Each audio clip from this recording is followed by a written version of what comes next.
What's up, everybody? This is SOS Rampage, and we are coming at you with this Bad Blood preview for WWE. I don't know why I would say Bad Blood preview and then be like WWE Bad Blood 2024. It's a whole learning process, y'all. I'm I am Hello, no Michael Cole. I am no. I got Pod, and we are coming to you live with our WWE Bad Blood 2004 prediction.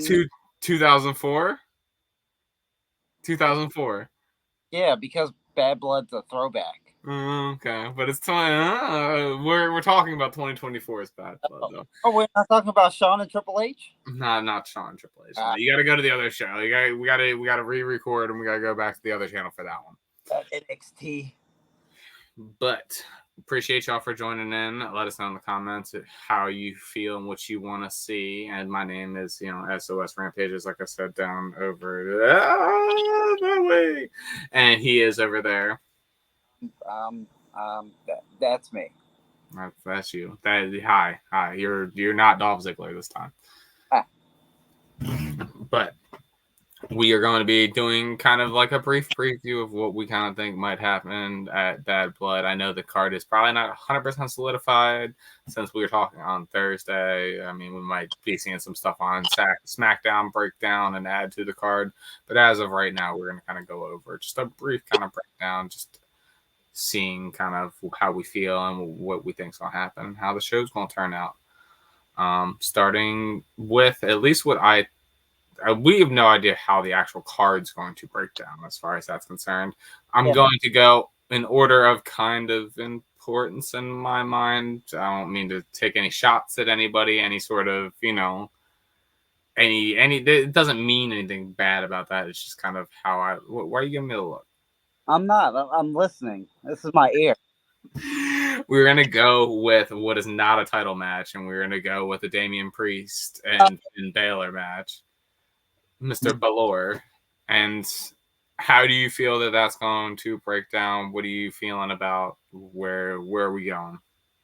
Throwing this over to you. Yo, Finn is going to mess him up. Like, it's going to be even match, but Finn's got the number advantage, and Finn needs it, and he hasn't done anything in a while, and he's being dark and dastardly. Dark and dastardly Finn is the best Finn. And he's not Bad Bunny. Yeah, I do kind of agree with that as far as, I think that Finn definitely needs this win. I think that Triple H is going to kind of showcase more of that NXT Finn that we haven't been able to see in a while. That one that we really thought that we were going to see when he first came up onto the main roster and made that big splash for the Universal title way, way back in the day. Before and then that shoulder just... Yeah.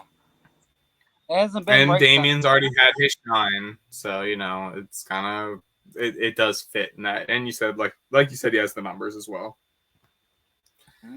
So, anything else you want? I mean, that's a pretty easy breakdown. I don't know. The Judgment Day is super cool. I appreciate them. Every time they're on the TV, I'm paying attention. It was a slow build, but like they've grown on me. I'm wondering if R-Truth is gonna back just slide back in there. Yeah, but I don't know. I'm very interested in the Judgment Day. More, the longer they exist, the more I'm interested in them. That makes sense. I can understand that. Moving on from there, we're gonna go with the SmackDown Women's Title match, which is probably the one I would say has a little bit less heat upon it, which would be Nia Jax and Bayley. I think that I'm going to start this out because I know we have a biased person over there. This seems like this is setting up Queen Nia to retain and to continue this run that she's on. I mean, I would love it if Bayley can somehow pull it off. I prefer Bayley. I think that this is... I would love also... I think that we're too early for Tiffy time as well. I think we're a little too early for that. Yeah, you think it's Tiffy time? I think Nia keeps the belt because they're building that story between the queen and the princess, and I think it's building. Right. Do you think that there's any sort of like hint at some sort of turn, or do you think it's too early? I don't know, and I think that there's going to be like a Nia turning her back for a second and her almost in the and like when Nia turns back around, making that smile. Oh, she's got one chance though. No, but that's what I'm saying. I think it's one where Nia doesn't see it. I think she the crowd sees it and we see it at home, but Nia doesn't see it. But she's got either that eye looking at her like the intentions will be known. I think at Bad Blood of this is what her intentions are. She's got one time before she looks eye to eye with an angry Samoan, and then she rips the Barbie's head off. So when she does do it, it has to be perfect.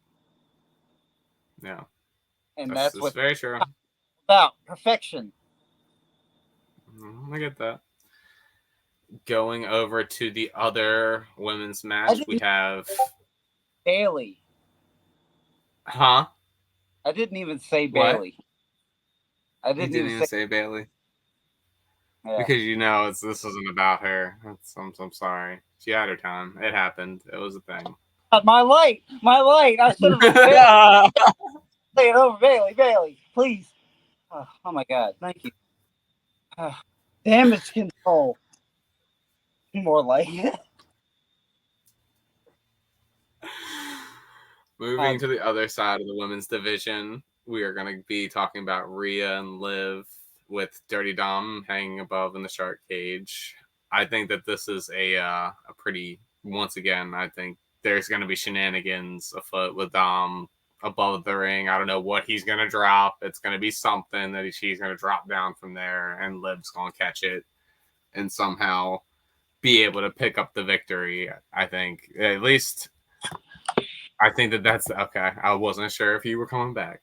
Oh no, yeah, no. But I think that's kind of, I don't know what the object is. I think it'll be something small. I think it might be maybe like a ring or something along those lines to drop down there to get the punch in, and 1, 2, 3. Brass knuckles would be good. I think it would be something as subtle though as even just a ring, just to make the punch look a little bit harder. Maybe they've been looking over at AEW with their ring that they got using on and be like, a female can use a ring too, and it'd be the same effect. No, it should be MJF's ring. It would be funny if it was MJF's ring. The fact that Dirty Dom somehow stole it. Mm-hmm. But just having that be the case of Dirty Dom's ring. Dirty Dom gave her the Dirty Dom diamond ring. Hold on.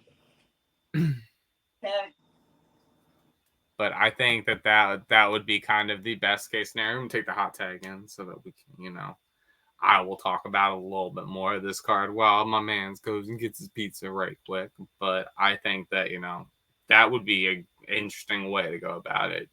Like I was saying, if MJF can pull it off and it'd be a big deal for him for a while, I don't see why the women's division wouldn't be able to capitalize on that as well. And like I said, having that title of, already having Dirty Dom's, diamond ring dropping down and him having it like as, keeping it with him until she uses it in the match, gives Liv something different. It gives her not just that working, and it gives Dom that heel manager kind of ability as well while he's there with her. So that's where I think that things are going to kind of lean towards with it. It's going to be interesting to see also how Dom sells it in the shark cage. There's always that possibility of, how he's going to play it. Is he going to play it like he's scared? He's going to play like his nose is bleeding, or is he just going to be fine there and just kind of trying to help out, Liv any way that, he can. It is also going to be interesting, at least in my mind. I feel like they're going to have to set it up in a certain way because you have the Hell in the Cell ring also above the ring. So, how are you going to lower the Hell in the Cell ring while also lowering the shark cage or having the shark cage up there? I think that's going to be an interesting kind of way that they set it up. I feel like they almost have to sell it as the shark cage on the side, because like I don't know how you would have to get it out the way, like maybe by the time the Hell in the Cell happens. But throwing it on over to you. What do you think's gonna happen in the match? I've rambled on plenty of time to cover. I don't know. Is there a way that they can hang the shark cage from the cell safely? But like, yeah, the thing, once they do the Hell in the Cell match, then what are they gonna do? Just attach the shark cage and then lower the cell? That's what I'm saying. Like, that's what they would have to do. Is like they would have to get rid of the shark cage and like lower it all the way. I don't know, cause you got a good point. They've never done a shark cage and another cage match in the same night. Right. So we'll kind of see how that plays out. But who do you think is going to pick up the win? What are you thinking? The Liv Morgan revenge tour continues. What the hell? It's spooky season. It's spooky season. She was in Chucky. She wasn't Chucky. Chucky just did get canceled on the third season. RIP. Damn. Well, it means I can watch the whole thing. Oh, man. It's perfect time. And we also have to get some horror reviews out there. Let us know in the comments section if you want to see some horror reviews out there. We want to try to get that going for y'all for spooky season. Yeah, Chucky tattoo right here eventually. I feel that. So yeah, I think that would be good. Getting some horror stuff on here. Anyway, as I go into some diatribe over there on the other side. Moving on to probably going to be the second to last match would be that Roman and Cody in the tag team match versus Solo and Jacob Fatu.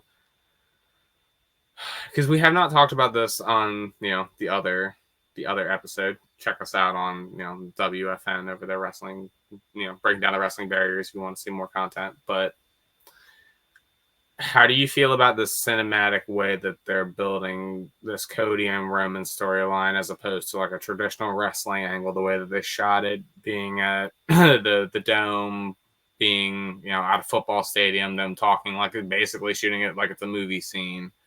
Are you leaning more into it? Are you leaning more out of it? Is it how are you feeling towards that before we get into the match itself?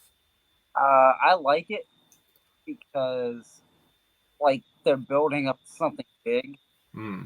There's already a big storyline between them. Like, this is only creating footage that we're gonna look back on for years to come. I always, it's like it'll be like the WrestleMania 17. The My Way. Like, I'm not gonna be mad because like they put Limp Bizkit in the video at the time because like that song was out. Like now when I look back, like it's a time. Yeah. So like, if you have the time and the money management to perform these great, then yeah, do that. Yeah, like go all out. Or go all. But I think it's interesting. I think it's the way that it's used. I think that as long as they don't go too over the top with it, and I think it's also going to be setting up more cinematic matches going forward because it's going to be easier to kind of shoot, and they're going to be in those kind of. I think that's kind of where it leads as well. So you don't want to see Stardust come back from the lake reincarnation? No, I do not want to see Stardust come back from the lake reincarnation. I'm sure we'll see Stardust again at some point, but not today, Junior. I don't think we will. I think we might on the internet, but I don't think we will on TV. Okay. Yeah. I think that this is setting up for. They're basically the mega powers at this point. It's going to be a good match. It's going to be well worked, but I don't see a world where mega powers. Why is everybody calling this the mega powers? This is not the mega powers. You know who would be the mega powers? John Cena and Randy Orton. This is the mega powers. Maybe in another 5 or 10 years, this is not the mega powers. I'm sorry. Like for right now, this is the mega powers. Right now, these are the two top stars. The two top. Anytime in any company that you have the two top baby faces working together. Not like Hulk Hogan. I know. Period of life. I know you know. I'm telling the. But this is not the mega powers. I hear you. I hear you. It's just how it's gonna be. They're not losing. In other words, there's no way that they lose this match. I don't see any way that they lose this. It's Roman's first match back. Yo, that's like me calling The Miz and Austin Aries the New Age Outlaws. It's not. When? Who said? Not even close. Hey, thank you. It's closer with Roman and Cody. But anyway, to get off of your rant, to get off your soapbox over there, how do you feel like this match is gonna go? Every episode. Yes, with the audience knows, the ones that we have, they know. Yeah, the one. The one. What was your question? What do you think about the match there, big guy? I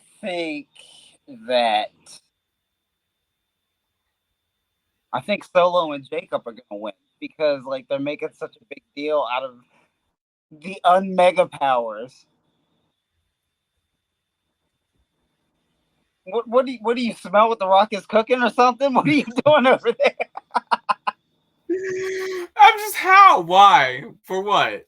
For what? Why would they win?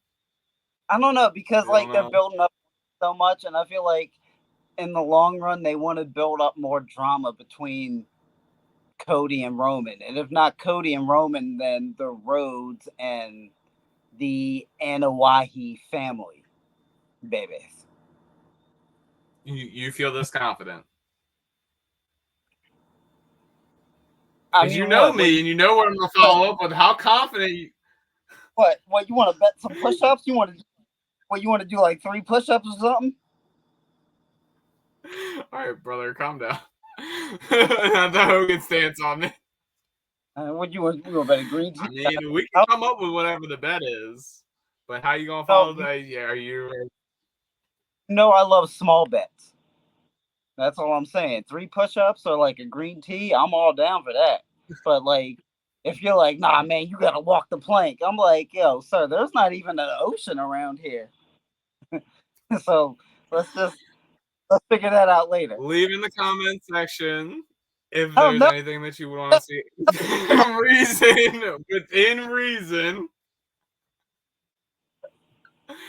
We've done hot sauce before. We've done chops.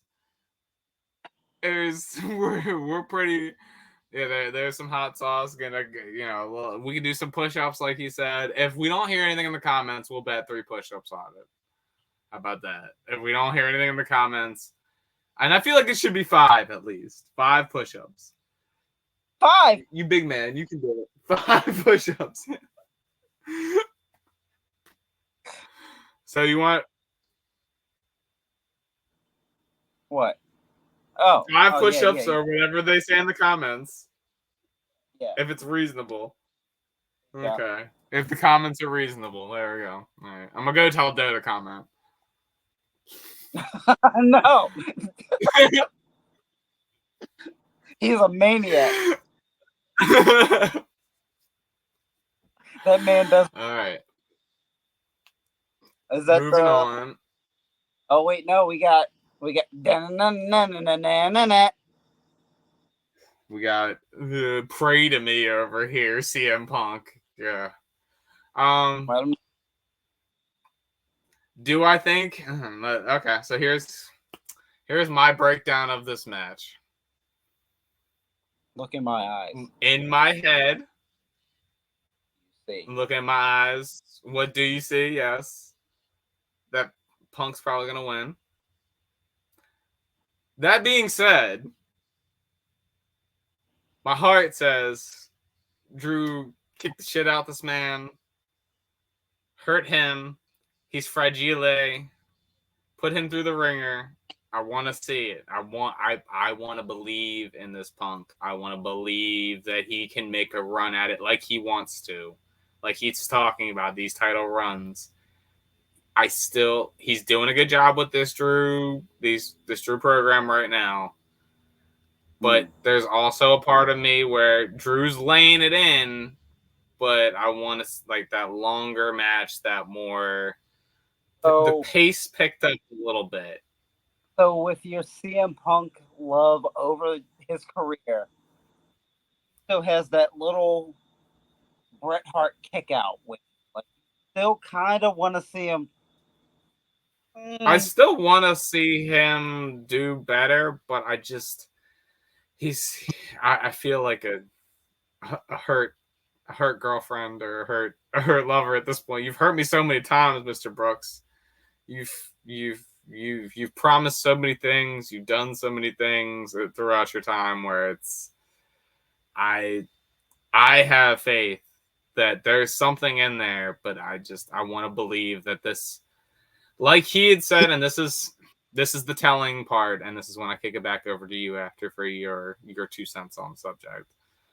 A line in what his promo was on Monday really stuck with me, of him saying that he's angrier than he had ever been, and he's using that mentality, and he can't be at home because he's so angry. And this is, like I said, this is the me loving him, and this is the me that has that, like, in my heart. Hearing that is like, I worry, because I know how he can get.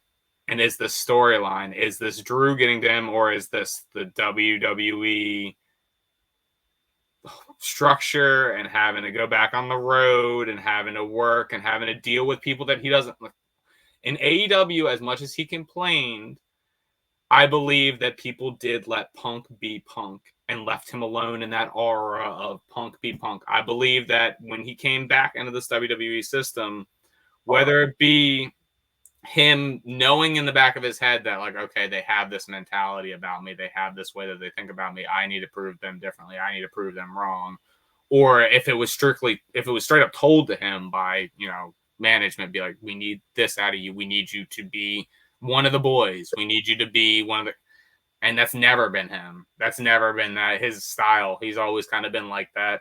I'll talk to you if I want to talk to you, or I'm going to go into the corner. So that's why I worry that him saying that is not just storyline. I worry that he's starting to feel that anger, that angry Phil, that's eventually going to have some sort of outburst at somebody over something, because he's not in the right state of mind, because he's being worked too much at an age. Because, like I said, and you can see it in his body type too, of like, he's working out, he's trying to get in the best shape possible, like he's trying to do everything. As you're saying this, it's about 6 months until WrestleMania. I just want to make that known. And that's why this match is very important, because no matter what, this is probably going to be the end of Drew's storyline with him. Yeah. And it's going to build towards what his next storyline is. How he handles this and how he handles the next few weeks / month is really going to determine, are they going to set him up into a world title picture or a main storyline, or is he just going to be a specialty case on the side?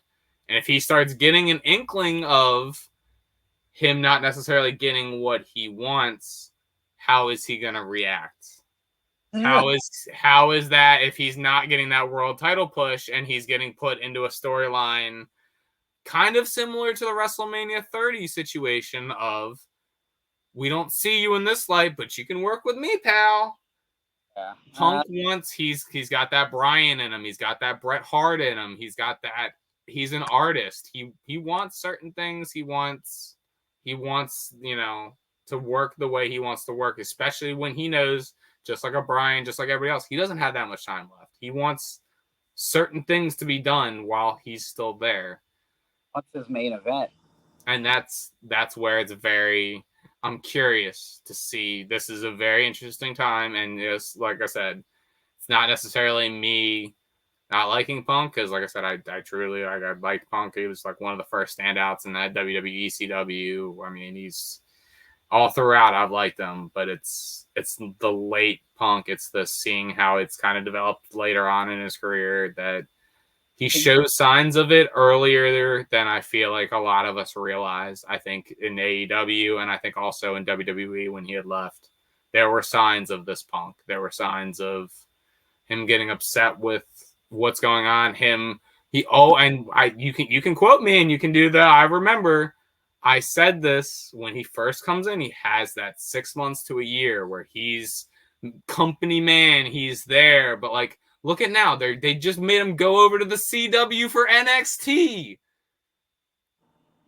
Multiple times he's had to do NXT now. I know before it probably started, and this is, look, once again, I could be completely wrong on this. I'm not the Meltzer, I'm not the Brian Alvarez insider. We do not know. We have no idea, but it seems like to me he did it the first time as like a favor, as like he wants to do it to see the young talent, and then it almost got used of like, oh, can you come back and see this?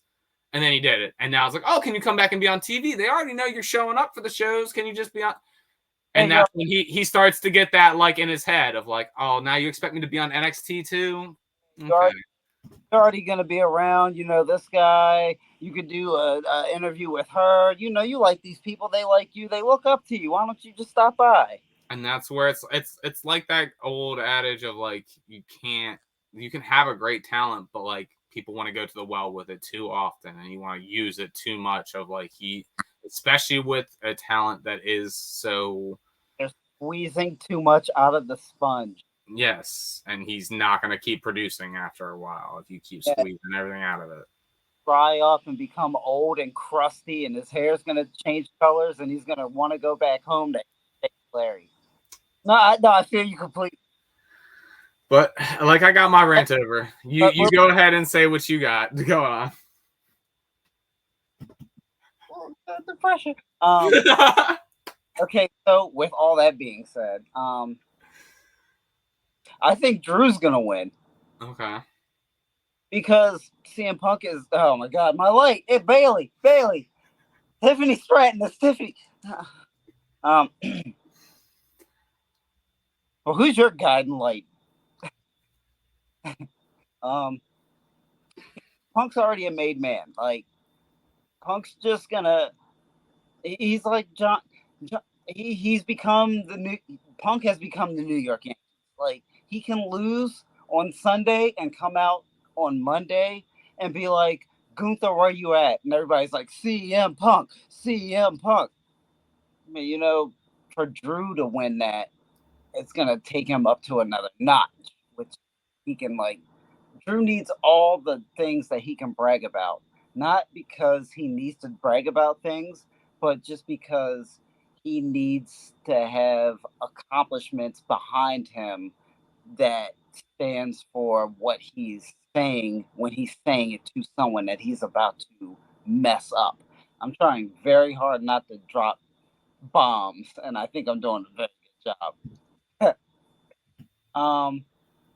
But I think it means more for Drew, especially like with Hell in a Cell, and like for this being the climax of the rivalry. Like, they're both gonna bleed. They both know like this is gonna be the end. Like, if this doesn't end right now, Drew has to become Big Boss Man and like kidnap CM Punk's dog. Like, what happens after this? Like, I'm gonna find you, Punk. Like, the next night on Monday. Like, no, like, it's over.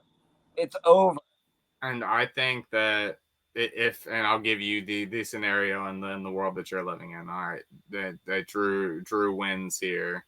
It does set up perfectly as far as Drew going over. Everybody wants to see Drew Gunther. That's, I mean, that is the hard hitting match. Just the storyline behind it. That is your building the Survivor Series, building the Rumble. Give Punk that chance to go through another storyline, do a Seth storyline, do something in between, earn his way up to that if he wants to do the world title at Mania, but have Drew be that in between.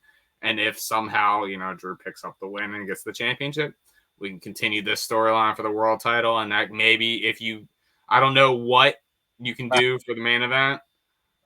Ain't nobody beating Gunther. Somebody gotta do it. Yo, he had one title for 600 days. He had the title before that for 900 days. He's had this title for like 120 days. He's like, nah, man. Nah. You just Goldberg in this at this point. Oh, this is Page 4, Chapter 1. Okay. I don't know. You know who might beat for that title? MJF. That's how long he's That's going a to long have. time. That is how long. That's a long time. Yeah, I don't like. No, like I don't know who Drew has to fight after Punk, but do not face him towards Gunther. He is. But with that being said, we are hitting up to that 30-minute mark over here, and we appreciate you all for tuning in, and we hope that you enjoy Bad Blood on Saturday. Oh, it's so weird to say Bad Blood on Saturday. You got UFC to watch too. WWE, you're supposed to work with TKO now. Like this is weird. Why are y'all making me fight for viewership between the two of y'all? So we said you can't bleed on Saturday. A lot of people bleed on Saturday. I'm gonna be watching Bleed in the Octagon too. I have to watch both. I don't like it. Let me rant about that. All right, I'm not gonna rant long about that. Sounds like you can join us for a Bloody Saturday on Twitch. Yeah, I will probably be trying to stream on Saturday. So thank you for the plug over there. I will be watching probably both going on. So if you want to join me up in the SOS Discord, that is the Society of Streamers Discord. If you need links and stuff like that, come on over to my Twitch. We're going to try to get it in the bio below and stuff. If you all really are interested, please let me know in the comments and we can hook you all up and we can, watch the events together and have some fun and some discussions. He's not probably going to be there because he's working on lame, but like he might pop up around like during it a little bit if he can find some energy at some point in time. We don't talk but during with the that event. Being said, quietly and watch them together. We don't say it. Boo! He's a liar. Don't let him lie to you like that. Don't let him lie to you. Lie to you people. I'm lying. We talk a lot and make it known, make jokes and whatnot. So that guy over there, he's what's your name? Tell them places and things to find you. I am SOS Farm on Twitch, and I am SOS Farm everywhere else. But also, I am Farm the Great and Farm 27 on YouTube. And I am SOS Rampages on the Twitch, on the Twitter /X, as well as on this very channel that you find me on. If you want to see any other content, let us know in the comments. Any other previews, any other reviews of any wrestling, we're pretty open to just about anything under the sun. Please like and subscribe. We would love to bring y'all some live review content, some live watch-along content. I mean, we be watching a lot of this stuff together already, so if we could pop this up on there while we watching it and talk to y'all, and we can chat and be amongst ourselves, would be wonderful. So let us know. That being said, we will check y'all next time. Peace.